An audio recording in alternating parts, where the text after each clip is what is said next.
Good evening, friends. Today we have Sister Maria Jocelyn, who is filling in for Brother Johnson as he is taking a flight to Dubai. He's apparently in the plane right now. So he could not make it this evening for the Bible study. He will be available from tomorrow onwards. So today we have Sister Maria Jocelyn, who will be sharing the word with us. Maria, are you there? Yes, Radha. Okay, Can you hear me? yeah. Thank you, Maria. So, welcome to our group, Happy Families group, and Thank you. Missionaries of Prayer. So, we've been gathering since December 2020. We've been praying every day from 4:30 to 5:30, praying for the families, marriages, church, children in the world. So, welcome to you, to welcome to our group, and we'll start with a short prayer. Father in heaven, who art in heaven, holy be your name. Your kingdom come. Your will be done on earth as it is in heaven. Give us today our daily bread. Forgive us our trespasses as we forgive those who trespass against us. Lead us not into temptation, but deliver us from evil. Amen. Lord, we ask you right now to send your Spirit upon us, to stir the Spirit that you put in our hearts, that the word that we hear may go deeper into our hearts. Let it produce fruits 30 times, 60 times, 100 times. In Jesus' name we pray. Amen. Amen. Amen. Over to you, Maria. Praise God. Thank you, Jesus. Praise God. Amen. Amen. So I would like to share my testimony. Okay. And as I share my testimony, I will share the word as well. Okay. So I was born in a Catholic family. But when I was born as a weak child. So my immune system was weak. Mhm. And even if they would give me medicine, those medicines would react in my body. Mhm.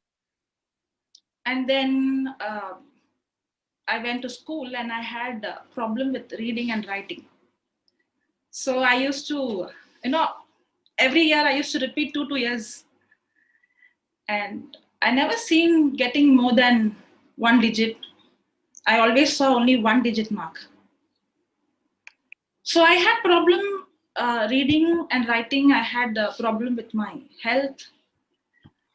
In the beginning, I was a happy child, but as I started to grow, I saw that I was only a failure. And when I came to ninth standard, they had to send me out from the school because they can't keep me because 10th is, the public exam. Yeah. Now, how was my spiritual life? We have every day, family prayer, going for mass. But I did not have any personal relationship with Christ. And I also used to have so many questions. The questions is, who's God?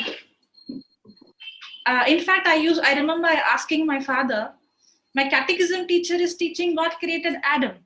My science teacher is saying that man came from monkey, which is the truth. Did I come from monkey or God created Adam and I came from Adam? And my father used to give a brilliant answer. When you study catechism, forget science. When you study science, forget catechism. They both are different. But I always had this question, how can both be true? Either one has to be true. Either God created me or I have come from monkey. And I always had a question, what if I was born in any other religion? Because I'm born in a Catholic family, today I'm accepted Christ as my God. What if I would have born?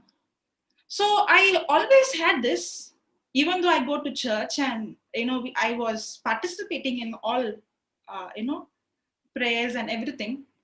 Deep in my heart, I was not very sure whether there is, even though I pray, I was not sure whether God is listening to me, whether he is there, so many questions. Now, right from childhood, I have always seen I was a failure, a zero. I was not good in my studies, nor I was good in sports or dancing or singing. I was a big zero in everything. At one point of time, I actually wanted to commit suicide, but I did not have the guts to commit suicide. I wanted to run away somewhere. I did not have the guts to run away somewhere also. So I felt like I'm a burden because every year my parents used to come to school and they were questioned. But one thing I have always seen my mother prayerful. Right, till today I see her morning 4:30. She's up and the first thing she does is she prays. One day, she was trying in so many schools and I did not get seat anywhere. And I saw my mother in front of the Blessed Sacrament in tears for me. And that was the time I remember I was sent out from school, and my father made a decision that she doesn't have the capacity to read or write like other normal children. So if she can't study and read and write, why should we put pressure on her? Let her be at home. So it was like my school was discontinued, no more education after my 9th standard. I was at home actually. But that was the time I started praying and asking, Lord, if there is really a God, then did you create me? If you created me, is there any purpose, any plan that you have for me? Why am I born? If I'm born, if you have created me, then there should be a purpose for me to be born. If there is any purpose why I am born in this world, then you reveal yourself to me. And I was so desperate. I was asking, who is this God? Who are you? I want to know you. Now, when I started praying this and started asking, who are you, Lord? I want to know you. And I want to know, why am I born? Why am I here? Why am I a burden? I did not have a future. I can't even think anything good about tomorrow. I all that I'm hearing is you are good for nothing, you are zero, you are useless. Only thing I could see is that I'm completely a zero. But then when I start asking this question, I did not get an answer instantly. But then I saw that God started to, the Bible says, when you seek, you will find. Right? When you search and when you seek from your whole heart, you will find. And God reveals himself to the one who seeks him diligently from his or her own. And the Bible also says, God chooses the simple, the foolish things of this world to shame the wise. 1 Corinthians 1:26-27. The Bible says that God chose the foolish things of this world. Now, when I started seeking, I'm not going to tell the entire story, but I'm going to tell only those things that is very important. Now, when I started to seeking, God supernaturally started to lead me, brought people into my life who started to come and speak to me about Jesus, about the truth. And that was the time I was, introduced to Pota, Kerala Pota. And when I went there, that was the first time in my life I encountered Christ. Now, did you see Jesus? No, till now I have never seen him physically. Have you seen a vision? No, I have not seen. But I know 100% for the first time in my life, I encountered Christ. Now, when I encountered Christ for the first time when the gospel was preached, that is the first time I knew that there is a God, and this God is real, and this God created me, and this God, he died for me on the cross. Now, when I heard the gospel preached, and when I saw Christ becoming so real for the first time, it was like I realized all these days I was living a life as if there is no God. All these days I was living a life as if there is no future. All these days I was living a life as if there is no light, no certainty. I was living a life of fear. And for the first time I felt, why should I fear? What should I fear for? What should I worry? There is really a God, and a God who loves me. All the 5 days I was crying and crying and crying. I did not know why I was crying. My mother was with me, my sister, my aunt, my cousins, they all were with me. And they all thought, what happened to her? She's not stopped crying. And I was crying for, 5 days. At that time, even though I was crying from outside, from inside, I experienced a peace that I have never ever experienced in my life. And that was the time I made this decision. This is in the year 2007. I made this decision. Jesus, I never knew that you were true. You are true. I never knew that you are the real God. But now I know that you are the real God who created me. And if you have created me, I surely know that there is a purpose that you have for me. You have created me for a purpose. And on that day, I made this prayer, Jesus, I will live my life for you. And I don't want, at that time I said this, I don't want studies. I don't want wisdom. I don't want money. I don't want anything. I want to live for you.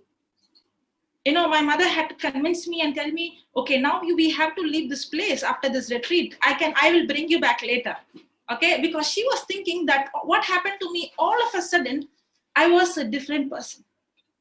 Now, what brought the changes? The encounter that I had with Christ brought the change. But when I left the retreat center and when I came out, it was not easy as I thought. The moment I stepped out, all these days the devil tormented me with the question that, is there really a God? If there is a God, then which God is the true God? He was trying to convince there is no God. You came from monkey, you came from this Big Bang theory, and all those things he was putting pressure on me.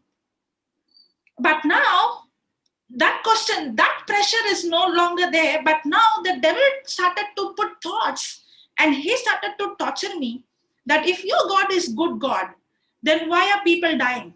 If your God is a good God, if your God is good, will any good person harm anybody? If a person is going to murder, he's not called a good person, he's called a murderer, correct? He's called a destroyer. If you see a person going and chopping somebody's hand, will you call him a good man? No. You call him a murderer or a person who's aggressive or violent person, not a good person, an evil person. A good person is a person who loves. But then the devil would torment me. If God is good, then why are the babies born like this? If God is good, then why is that bad things happening? If God is good, and it was a torture that I was going through. And I was trying to read the Bible. Now, for me, reading and writing is not easy. I had problem with reading and writing. In fact, when I had my IQ test later on, my IQ test showed my reading and writing verbal IQ, and my reading and writing IQ was below average. I had problem. But then I used to spend hours in trying to read slowly. But then it was more confusing. The Bible seems to be very, very confusing because I saw that God is punishing, God is angry. But another side, I see Jesus, he's merciful, he's loving, and he's forgiving. And I had so many questions, I had so many doubts. For me, I did not see searching Christ as some kind of doing some kind of rules and regulation. For me, searching Christ, I saw it as a relationship. If Jesus is real, then I want to know him. I want to have a relationship with him. I want to speak to him. I wanted to understand the truth. And the devil would always torment me, putting all these questions. Now, when these kinds of questions was put, I would lock up the room for hours. And, my parents and all, they thought, what happened to this girl? Why is she acting very weird? Why is she so different? All of a sudden, I'm not watching TV. I'm not into anything else. I am all the time with the Bible. But at the same time, they could see that I'm disturbed. That was the time we got a news that there is a man of God who's coming to one of the college, one of the school called Holy Cross. And there is a retreat for the school students. I'm not from that school, but the person who took me to Pota introduced, he said, he invited me, even though it is a school retreat, I have asked permission, you can join the retreat with the students. It was 3 days. And then comes, Brother Johnson. I call him Papa Johnson. So when he came to preach, there were 500 students. This is in the same year, 2007. After a few months, I came back from Pota. Now, when he started to preach, for the first time, I felt like somebody, every word that came out from his mouth, it was like the exact answer for the questions I had in my heart. He started to explain the scriptures. The devil has come to steal, kill, and destroy. But Jesus has come to give us life in abundance. And he started to explain the truth and make the teaching so very practical. Not only practical, there was demonstration. And we had a meeting in a disabled home. And I know that disabled home because that was close to my house, and I have been there before. When I had a school program, I have been, and I know that place very well. I know some of the people. And for the first time, I saw people who were born deaf, they were able to hear. And I saw one girl who had a crooked lips. Instantly, her lips became straight. And I had never seen anything like this. And this man who's preaching, he's not saying that, I'm doing this healing. He's saying, he took the scripture, Mark chapter 16, verse 17, 18, 19. These signs shall follow those who believe. They shall lay hand on the sick, they shall cast out demons, they shall pray in new tongues. They shall lay hand on the sick, and the sick shall recover. And one more scripture, Mark 11, verse 21, 22. Whosoever, the scripture says very clearly, whosoever speaks to this mountain, be thou uprooted and be cast into the sea, without doubting in his heart, it shall be done as he says. Now, when he started to preach the biblical principles, and when he started to demonstrate, and I started to understand that if he can do, that means if I believe, I can also do the same things, because God is not partial. God loves everyone the same. And when the preaching was going on, then they gave a CD. And that CD was more than 40 hours. And the CD was given free. And I took that CD and I started. Now, for me, reading was a problem, but hearing was not a problem. So I started hearing this CD, not less than 16, 17 hours. In other way, the time I'm awake, the earphones was plugged in. Now, you might be asking, why are we listening to 16, 17 hours? Because for me, I come from a background where I have no hope. I come from a place where I have no future. I am a zero, good for nothing. All that I believe is I'm good for nothing. I'm a zero. I'm useless. But when I started hearing that teaching, even the preacher's name was not there. Every word that was spoken in that CD was only the written word of God from the Bible. And when I started to hear, I started to see myself the way God saw me.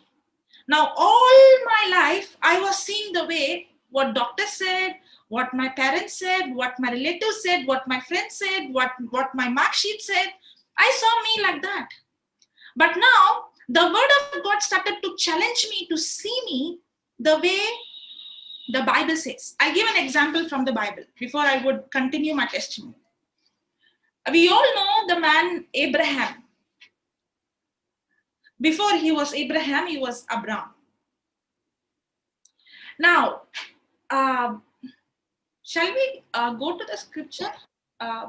Or should I? Can you That, share, brother? yeah, you can go. Okay, I have to share from Google. I'm on a different laptop. Okay, Genesis 50.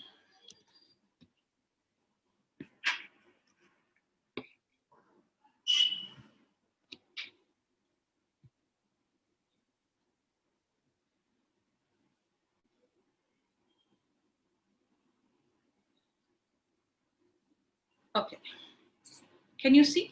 Yep. Okay. After these things, the word of the Lord came to Abram in a vision.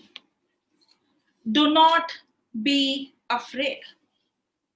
That means Abram was afraid. He was in fear. But God said, the word of God came to Abram in a vision. And God said, do not be afraid. Abram, I am your shield, your reward shall be very great.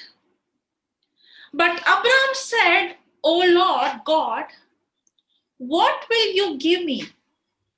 For my countenance, for I continue childless, and the heir of my house is Eliezer of Damascus. And Abram said, you have given me no offspring, and so a slave born in my house is to be my heir. But the word of the Lord came to him, this man shall not be your heir, no one but your very own issue shall be your heir. He brought him outside and said, look toward heaven and count the stars. If you are able to count them, then he said to him, so shall your descendants be. Now we see here that Abraham is childless, correct? Now when he is childless, God is asking him to do something. What is that? To count stars, correct? Yeah. Now, will anybody have children by counting stars? No. No. Then why is God asking Abraham to count stars? What is the connection between having no children to do with counting stars? God wants Abraham to not to look at his problem, but to look at the power of God. Praise God. Yes. Now, the word of God came to Abraham, right? If you see in the 13th chapter, he already said your descendants will be like the sand, countless. He already gave the promise. Now, even though God has given the promise, the word to him, until and unless Abraham agrees with God's word, that promise that God gave to him will not fulfill. I'm sure Papa would have asked this question. He would have asked this question, how many of you believe that your future is in God's hand? Did he ask that question? Yes. No, did he ask? Okay. And you say, Papa, it's Brother Johnson, right? Yeah, Brother Johnson. So, now, most of our answer would be yes. My future is in God's hand. But if I see the Bible, and if I see every person in the Bible, every hero in the Bible, God had a plan for everyone. God has a plan for everyone. But not necessarily the purpose and the plan God has for us should fulfill, because we have to cooperate with God for God's plan to fulfill in our life. There are so many examples. I can give one of the examples. God chose Saul to be the king of Israel forever. And God himself spoke those words in 1 Samuel chapter 13 and other verse also. He said that it was God's plan for Saul to be the king But the Bible says that God regretted. He repented for choosing Saul to be the king, and he had to choose David. Even though God had a plan, that plan did not fulfill. God had a plan for the Israelites. God gave them the promised land. But all the Israelites, they died in the wilderness. God's plan was not for them to die in the wilderness. If God's plan is for them to die in the wilderness, why do you think God brought them out from Egypt? They all died. Only Joshua and the next generation, they entered into the promised land. But this generation, they all died in the wilderness. Why? The gospel was preached to them. Hebrews 4:2 says, the gospel was preached to them just like to us. But the gospel preached did not benefit them because they did not mix their faith. Okay, I'll show the scripture so that you know.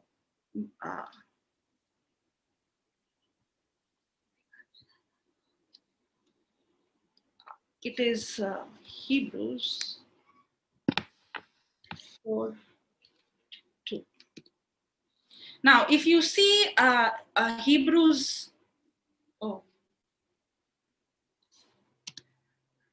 if you see Hebrews, the 3rd chapter speaks about, now you might say, how do you say this is Israelites? If you read the 3rd chapter and continuation comes the 4th chapter, then you'll understand this scripture speaks about the Israelites. Because if you see the 4th chapter, verse 1 says, therefore. Therefore means it's a continuation of the 3rd chapter. So if you read the third chapter, you will come to know God is speaking about the Israelites. Okay. Therefore, while the promise of entering his rest is still open, let us take care that none of you should seem to have failed to search it. Now, see the 2nd verse. For indeed, the good news came to us just as to them, that them is Israelites.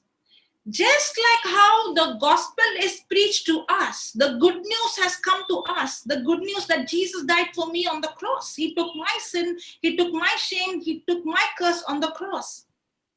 Just like how the good news came to us, the good news came to the Israelites. For indeed, I'm reading the 2nd verse, okay? For indeed, the good news came to us just as to them. But the message they heard, now this is the point, but the message they heard did not benefit them. God had a plan for them, and God's plan was not for evil, not for destruction. God had a good plan for them. God is a good God. And God had a promised land for them that was full of milk and honey. But even though God had a plan and that good news was preached to them, but the message they heard did not benefit them. That message did not benefit them. Why? Because they were not united by faith with those who listened. So God has a purpose and a plan. And the gospel is preached to us. But until and unless I don't mix my faith with what is preached, I will never see God's plan fulfilling in my life. That's why my future is not in God's hand. Yes, God has a purpose. God has a plan. That doesn't mean that God's plan and God's purpose is by default is going to manifest in my life. In the same way, God had a promise for Abraham. God had a plan for Abraham. The plan is God is going to bless him and he is going to be the father of many nations. But as long as Abraham, it is before Abraham, as long as he is going to think I'm childless. Okay, let us go back to that verse. Genesis 15. Praise God. Thank you, Jesus. Okay, now see this. Now, if you see the 2nd verse, okay, Genesis chapter 15, 2nd verse, if you see this, but Abraham said, O Lord God, what will you give me? For I continue childless. You know how Abraham is calling himself? Abraham is calling himself childless. You know how I was calling myself? I was calling myself, I'm a useless. Mm. I was calling myself hopeless. I was calling myself useless. I was calling myself, I'm a burden. How was Abraham calling himself? Childless. Now, why is Abraham calling himself childless? Because Abraham is seeing his physical body, and he's seeing the physical evidence, and that's how he started to speak. Now, when I started to hear the word of God day and night, you know what happened? The word of God challenged me to see myself the way he sees me, not to see myself the way what the physical evidence is. Amen. Amen. Praise God. Now, Abraham is seeing himself, I'm old, I'm childless. But God is saying, I have given you a promise. As long as you are going to see yourself childless, even though I have given you the promise, the gospel that preached to you will never ever manifest until you mix your faith to what is preached. Mhm. You know, that is exactly what happened to me. The word of God that I started to hear day and night, it started to challenge me. It was not easy because everything in the physical sense is saying, contradicting, and what God is speaking to me through his word is contradicting what I'm going through the physical. But you know, Holy Spirit is so awesome. He's teaching Abraham how to change his thinking. He's teaching him how to change his imagination. He's teaching him how to change his mindset. Now, why is he saying in verse 5, he brought him outside and said, look toward heaven and count the stars. If you are able to count them, then he said to him, so shall your descendants be. Now, this is the key. This is the key that, you know, the Bible is a very, very, very practical book. It's very practical. And I tell you, Joshua chapter 1 verse 8 says, I'm not going there. It says, the Bible, this book of the law, the Bible is called a book of law. And this book is written by those who were inspired by the Holy Spirit. And the Bible says that in the book of John chapter 1 verse 1 says, in the beginning was the Word, and the Word was with God, and the Word was God. The Word was God. And the 14th verse says in John chapter 1, chapter 1 verse 14 says, this Word became flesh. Mother Mary received the Word and she became pregnant. She said, let it be done according to thy word. It is God and his word is not different. Hebrews 4:12 says, the word of God is alive. The word of God is active. The word of God is sharper than any double-edged sword. God's word and God cannot be separated. Because in the beginning was the word, and the word is God. The word became flesh. The word is alive. The word is active. You know, the Bible says the word of God is a double-edged sword. You know, a doctor can use an instrument to operate. But the doctor can operate my brain. But there is no doctor who can operate my mind. But the word of God is a double-edged sword that is full of power that can operate my body as well as my mind. And that's exactly what is God teaching Abraham, how to operate his mind, how to change his way of thinking. Praise God. Praise God. Thank you, Jesus. Okay, let us go for one more. We'll come back to Genesis 15, but let us go to one more scripture. Let me also keep an eye on the time. 6:30, right? Yeah. Okay. I'm going to Romans chapter 12. This is one of my favorite verse, 1 and 2, but for time constraint, I'm just going on to the second verse.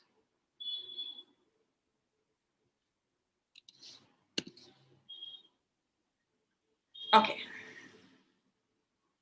Oh, now see this. The second verse, okay? This is one of the scripture that really transformed my life. It really transformed my life. Okay, now see this. Do not be conformed to this world. You know what is the meaning of the word conform? Get stuck. What, brother? Don't get stuck. Stuck. Okay. The word conform means to take a form or to take a shape. For example, if you are making cake and you have a mold and you pour the batter, okay, the mold, the batter takes the shape of the mold. Once it's baked, if the mold is square, if it is rectangle, the cake comes rectangle. If it is round, it comes round. Correct? Yeah. In the same way, the scripture says, do not be conformed means don't take the shape, don't take the form, don't live like the people of this world. Do not be conformed to this world, but be transformed. The Bible says that we are not supposed to be like the people in this world. That means I'm not supposed to think like them, and I'm not supposed to react like these people of this world. But I should do not be conformed, but I should be transformed. You know, when you see the word transformation, it talks about a complete change, just like how a caterpillar, it transforms into a butterfly. This transformation is talking about a complete change. And the Bible also, the Bible only doesn't just say you should do this or you should do this. The Bible also teaches us how to do it. Be not conformed to this world, but be transformed. How? By the renewing of your minds. If you and I, if we want to see change and transformation in our life, the real transformation will not come if I don't change the way I think, if I don't change the way I see myself. I can pray, but if my thinking is not changed, I will never see transformation. I was praying all my life, but I did not see transformation. But the day I started to study, I'm not saying read, there's a difference between reading the Bible and studying the Bible. The day I started to study the Bible, the Word of God, the Bible, it started to challenge the way I think. The Bible is not for us to just read. The Bible is for us to apply it in our life. To apply those principles, it is for us to live. And if I want to, in psychology, there is a term called behavioral modification. Okay? We always try to change our action. We always try to change our behavior.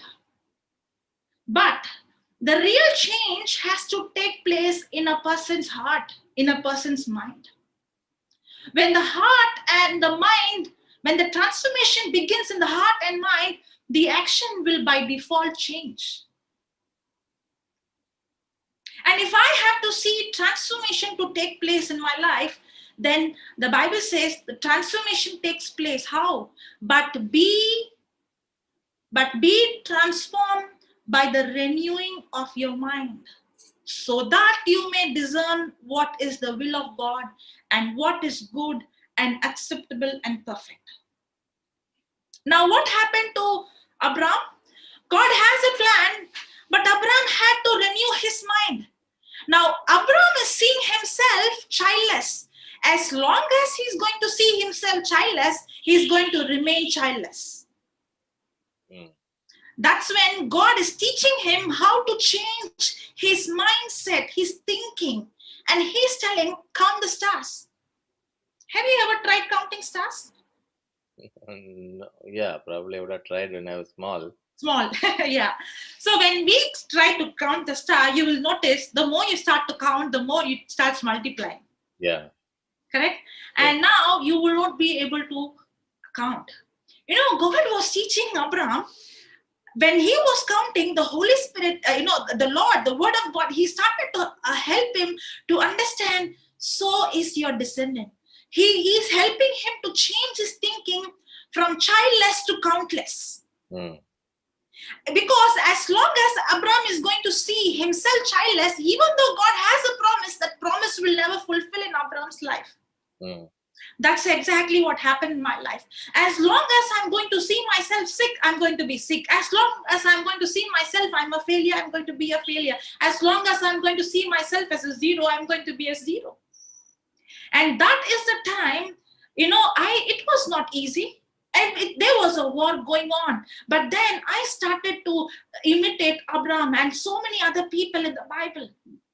So many other people. And I started to call myself, I started to take the scriptures. I am the body of Christ and Satan has no power over me. Amen. The Spirit of the Lord Jesus Christ is upon me. My God himself has anointed me and he has filled me with his love. I can do all things through Christ who strengthens me. Isaiah 11:2. The spirit of wisdom, the spirit of understanding, the spirit of counsel, might, knowledge, fear of the Lord, holiness. This is one of the scriptures I used to say every day, Isaiah 11:2. And from the book of Daniel. I used to say the scripture every day. It was not like, I was not telling like a parrot. No. It was for me, right? I want to understand. I never do anything, because my mother said I have to do, because so and so. I know. For me, and that has become an advantage for me because I always question my mother why I have to do this. And when I started to speak, I understood I should not just speak like a parrot, but how God taught Abraham to imagine, to see the unseen. That's how I started to train myself. It was challenging, but I started to see myself. The spirit of wisdom is upon me. The spirit of understanding is upon me. The spirit of counsel is upon me. The spirit of might is upon me.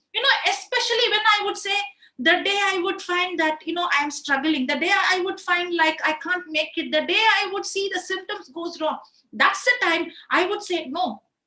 If God told Abraham not to call him childless, but to call him countless, then I'm not going to call myself what I see. I'm going to call myself what the word of God says. The change did not take in my life overnight. But as I started to change the way of speaking and the way of thinking, now I saw that my mind started to get renewed. And the Bible says, do not be conformed to this world, but you be transformed by the renewing of your mind. And I saw as my mind started to get renewed, I started to see transformation taking place in my life. Praise God. Praise God. Okay, let me show one more scripture. Okay, it is Romans chapter 4, verse 17.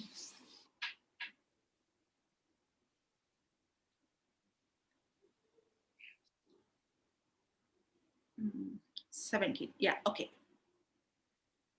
Now see, this is also about Abraham. Okay. Now see this 17th verse. As it is written, I have made you. Now note this. God is not saying, I will make you, but God is saying, I have made you the father of many nations. Now God is God. He will never speak what he sees. When God sees you, when God saw me as a stupid, he did not call me stupid. God called me, you have the mind of Christ.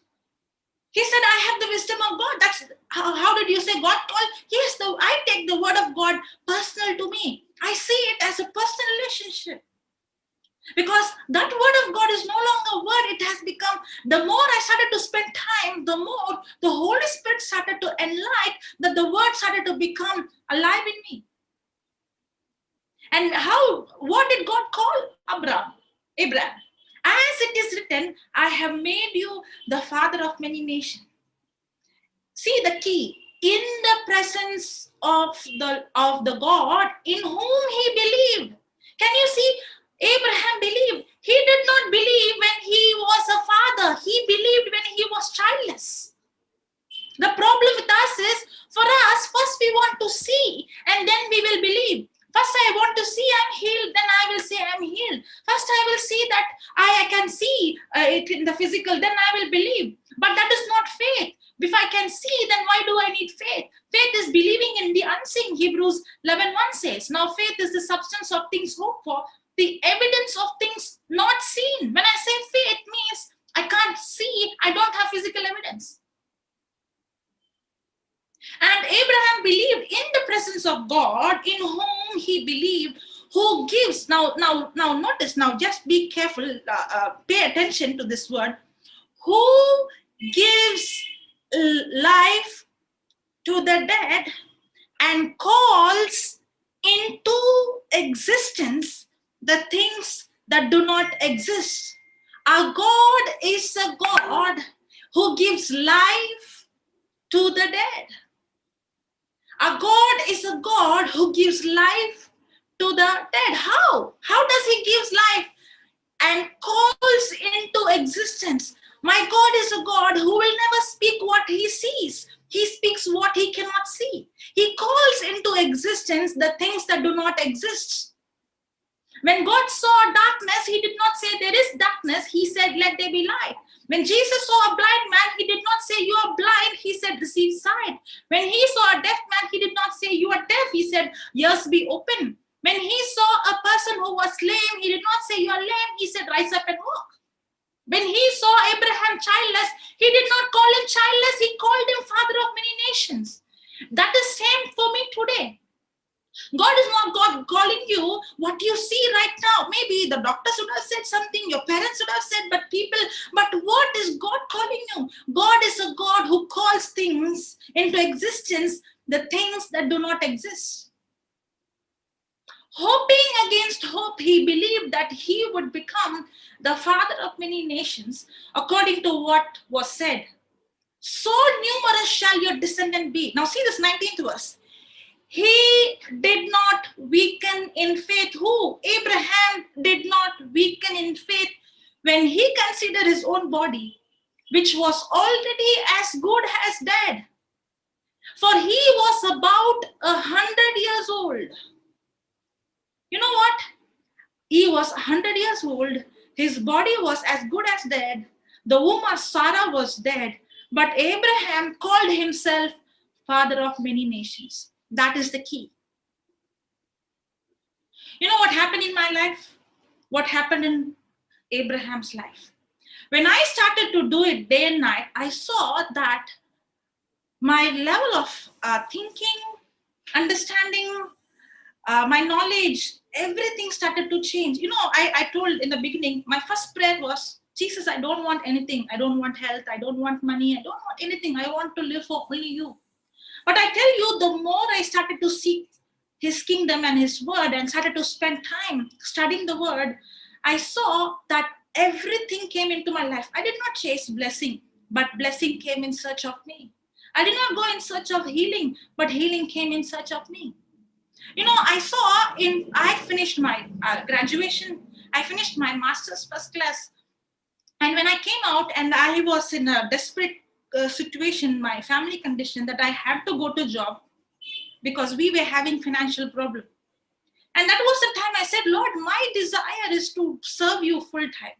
I really don't want to go. In fact, I didn't even want to do my master's. I want to quit my, I even told to Papa Johnson, I said, I cannot study because I was studying psychology. I did not want to study that subject. I said, this is contradicting to what I studied in the Bible. He said, no, you have to do your master's. And that's when I continued my master's.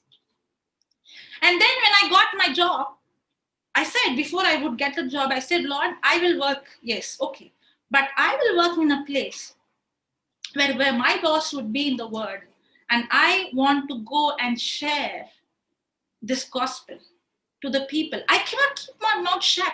If God has brought me out from the pit, brother, if you go to a place and you have very good biryani or something very tasty, will you not go and suggest someone? You will. If you have, leave biryani. If somebody is dying and you have vaccination to cure that person, will you keep it for yourself? No. If God has brought me out from the pit and he has given me the answer how to come out from that, and be victorious. I cannot keep my mouth shut. I cannot keep Jesus for myself. And I said, Lord, wherever you put me, I want to share this Jesus. And that's how when I went, I did not go as a smart person. I went as a very, very, as a fresher. I went into the company. But then when I started to go there and share, the gospel, that is the time I saw within a year, the director of the company, he gave me an opportunity. He said, he transferred me from one place to another place, and he gave opportunity to teach and to share the gospel to the employees. And I tell you, they were not Christians. All kind of religion they come. And I see most of them, 80% who come for that study, the sharing. And I don't hide. I directly speak about Jesus. Because why should I feel shy or I should feel ashamed? It is Christ who has rescued me, and it is He who has saved me. And when I used to save, 80% would be non-Christians coming. And today I would see the company teaches them, give them the scriptures, give them the Bible, and teaches them, how to achieve their targets, how to live their life, how to handle their situation. They teach biblical principles. Today, even though I have resigned that job, I never even imagined that God would put me, and there are more than 1,000 employees in that whole company. If I see the whole branch, it was a big company. But then I never knew that God could do this. Praise God. Praise And I quit the job, and I was I was going as part-time to some hospital, but today I even get opportunity to go and teach one of the hospital in Sri Lanka. It's called Rahma Hospital. In that hospital, whenever I go there, I have regular classes with the doctors, and all of them are the consultants and head of the departments. And when I go to Malaysia, there's one of the hospital where I take class for the for the nurses. But everywhere with one condition, I'd never ever hide the gospel. I preach, I use the name of Jesus, Holy Spirit. But what makes the doctors who are Buddhist and non-Christians, who give me permission to go into the hospital and preach the gospel? Because the preaching is not just with preaching, the preaching is always with confirmation, with signs, demonstration. You know why? Because my spiritual teacher, when he taught me, he did not say, I can do this. He said, if I can do this, you can do this. Christianity is not a game of luck. It's a game of skill.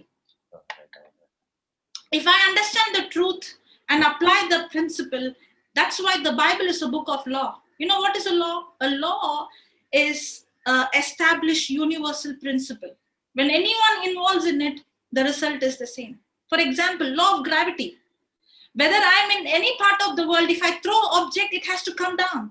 If you are, wherever you are, if you throw object, it has to come down. Gravity will not say, I will not pull you. No, the gravity, the result. If somebody is going to jump from the 10th floor, a person is going to die. God will not stop the law of gravity because somebody made an error. The Bible is a book of law. Just like how we have physical law, we have spiritual law.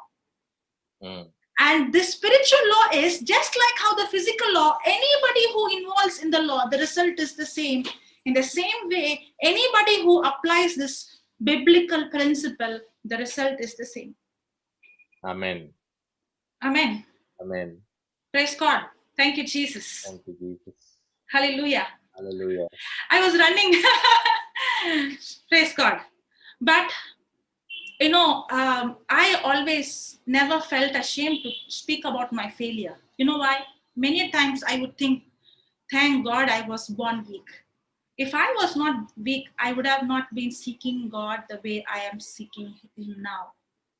I said, thank God that because I was zero, I had no other option that I was seeking. You know, it is not necessary you have to be weak or you have to be, sick. Anybody who seeks will find. But the problem is when we have everything, we depend on money, we depend on our strength. But when the strength is gone, when the money is gone, when everything is gone, that's the time when we come to hopeless condition. That's the time we seek. Last would be seeking God.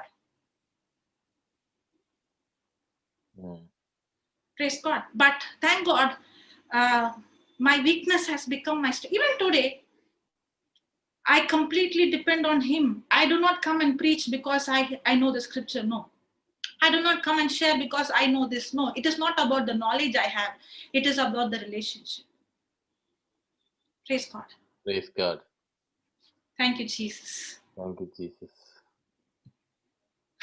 Yes, brother. Okay, thank you, thank you. So it was a wonderful sharing, sister. It is absolutely amazing to see how the Lord has been shaping you to and making you what He wanted you to be.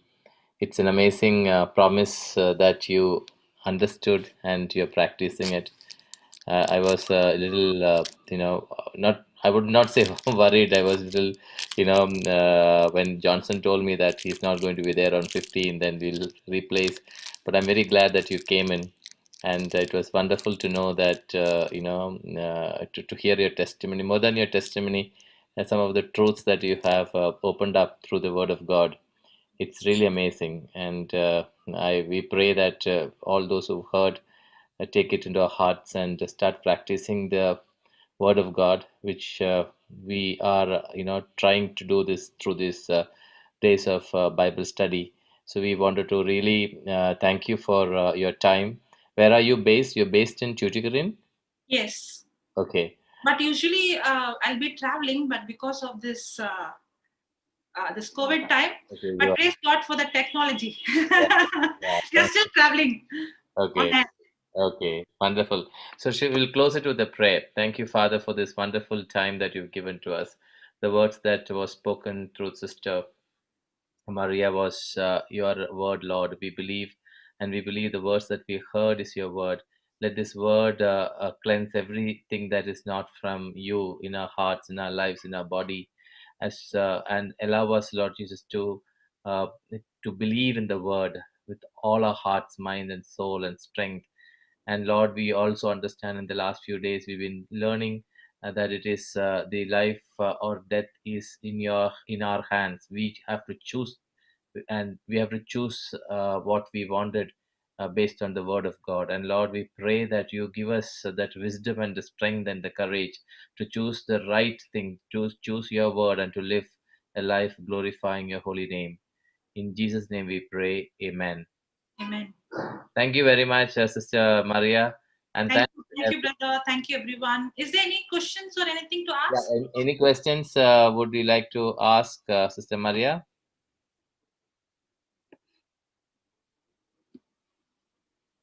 Uh, since it was very captivating, we didn't have an opportunity to ask the questions in between. But if anyone has got any questions, it's we are open for a few seconds.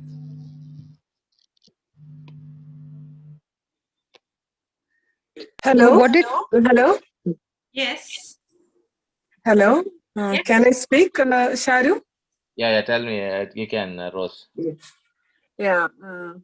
What would be your advice to young children? Like as a mother, I am asking you. Like, I want my children to grow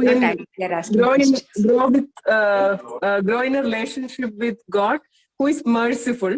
And what do you think? Because all they hear from school and like your own experience, people will say maybe you are weak in that, you are weak in that, you are not smart, or they will say you are very talented. Both don't really work. Maybe that is not the truth.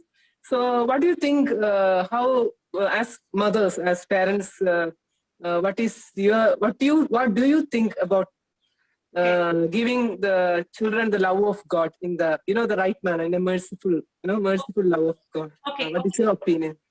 Okay. One main thing, children don't actually learn from what you say, but children learn from how you live. The real change that comes in our children is when we start to live that word, and when they see us, actually they learn from our lifestyle. Children, they grasp. I would actually suggest you to go and see our children's ministry videos. These children, they're just 9 years, 10 years, 11 years. If you put JCILM children ministry, you can see these children, they would come and speak scriptures without seeing. It comes from their heart, and they would speak. And you must be wondering, the maturity would be like someone 30 or 40 or 50. Now, as I said, children don't learn from what we say, they learn from our lifestyle. When we start applying the word, and one of the key between a person applying the word and the people in this world, now when we saw Romans 12:2, the first line says, do not be conformed to this world. The problem is we actually live like the people in this world. When the people in the world, when they get a news, they get panic, they get fear. But Jesus is giving an example. When there was a storm, he did not respond with fear. He spoke faith. How do I respond in a negative situation? Your children are watching at you. How do you respond when somebody insults you? How do I respond when somebody is angry with me? Am I forgiving them, or I am giving back? How do I respond when I hear a bad news? Am I speaking faith, or I allow fear? Not only children, but when it comes to a family, don't preach. Don't go and tell them, do this, do that. Yes, when they are very small, it's okay, but especially when they become teenagers, when you start to apply the word, I would always say, the change in me is what is going to change others. So once I start to change, and when they see, the biggest testimony is not when you are, when you're successful, when you're healed, no. The biggest testimony is in the midst of the trial, how is your response? Are you in peace or anxious? That speaks a lot. That's the time they would see, how can my mommy be so cool in this situation? How can she love and forgive this person when this person has insulted? One thing that I learned from my mother is not like educated. Okay, she struggled a lot with me. Because she doesn't know. She used to take me to so many tuitions. She used to come to school. She used to come and see my classmates' house, and she has gone through. I have seen her teachers would speak about me, and she would be in tears. And she has gone through so much because of me. But I saw one thing. Even though she was not a big educated person, not even once, when everybody used to call me fool, not even once my mother has called me, you are an idiot, or you're a stupid, or you're good. Not even once. In fact, she would say, God has a good future for you. This was the words that used to come, and it always came from her mouth. And I tell you, I always think, what if I got a mother who would put pressure? Because I see, if you don't get 60, 70, 90, the pressure is so much. But where I am always getting, many times my rank card had zeros, or my rank card would be full of red. But I never saw my mother calling me stupid even once. Many times we call our children, oh, this one, he will never listen. This one is a disobedient. This one, he's very naughty. The Bible says in Proverbs chapter 18, verse 21, life and death is in the power of my tongue. When God saw Abraham childless, he did not call him childless. If you are seeing your child not obedient, not doing, don't name them, don't give a label to them. Start speaking faith. Encourage them. I'm not saying you should not correct them. You should correct them. But you should not curse them. Whenever I speak words like you are good for nothing, life and death, nobody can curse what God has blessed. But when I start speaking words, I'm actually releasing curse over my own life. That's the key. And I saw my mother did that. And what she did, it started, even though it did not happen immediately, it started to manifest. That's the challenge. Okay. Thank you, sister. So thanks everyone. So you can actually send the prayer, the questions to the number, and we can take it offline, and I can give your numbers with Sister Maria, and then you can connect with her. Is that fine? Yes. Yes. Thank you, Maria. Yeah. That will be nice. Thank you very much. So God bless you. We will continue our Bible study tomorrow. Brother Johnson would be there tomorrow evening at 5:30. So God bless you and have a nice evening. Bye bye. Thank you, sister. Thank you, everyone. Thank you, brother.